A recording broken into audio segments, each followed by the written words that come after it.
നമുക്കിന്നൊരു പുതിയ കഥ കേട്ടാലോ? ആവണി ബ്ലോഗ്സിലേക്ക് സ്വാഗതം.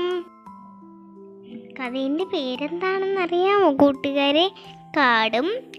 കാട്ടിലെ കൂട്ടുകാരും. ഒരു വലിയ പച്ചപ്പുള്ള ഒരു കാടുണ്ടായിരുന്നു. ആ കാട്ടിൽ ഒരുപാട് മൃഗങ്ങൾ സന്തോഷത്തോടെ ജീവിച്ചിരുന്നു. സിംഹം ആരായിരുന്നു കൂട്ടുകാരെ? രാജാവായിരുന്നു. അവന്റെ പേര് സിംഹരാജൻ.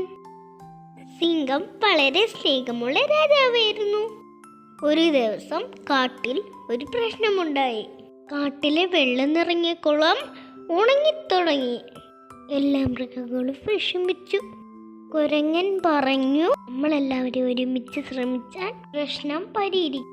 ആന പറഞ്ഞു, ഞാൻ എൻ്റെ ശക്തി ഉപയോഗിച്ച് വെള്ളപ്പാത ഉണ്ടാക്കാം. മുയൽ പറഞ്ഞു, ഞാൻ ദൂരെ പോയി മറ്റൊരു കുളം കണ്ടെത്താം. എല്ലാവരും ചേർന്ന് ജോലി ആരംഭിച്ചു. ആന മണ്ണ് മാറ്റി. കുരങ്ങൻ മരത്തിൽ നിന്ന് വഴി കാട്ടി. മുയൽ വെള്ളമുള്ള സ്ഥലം കണ്ടെത്തി. അവസാനം കുളത്തിലേക്ക് വീണ്ടും വെള്ളം ഒഴുകിത്തുടങ്ങി. എല്ലാ മൃഗങ്ങൾക്കും സന്തോഷമായി. സിംഹരാജൻ പറഞ്ഞു, ഒരുമിച്ച് ശ്രമിച്ചാൽ ഏത് പ്രശ്നവും പരിഹരിക്കാം. കൈയടിച്ചിട്ട് സന്തോഷത്തോടെ കാട്ടിൽ ജീവിച്ചു. ഇതിൽ നിന്ന് കൂട്ടുകാർക്ക് എന്താണ് മനസ്സിലായത്? ഒരുമിച്ചുള്ള ശ്രമമാണ് ഏറ്റവും വലിയ ശക്തി. കൂട്ടുകാർക്ക് എൻ്റെ കഥ ഇഷ്ടമായോ? എന്നാൽ ലൈക്കും ഷെയറും സബ്സ്ക്രൈബും ചെയ്യാൻ മറക്കല്ലേ.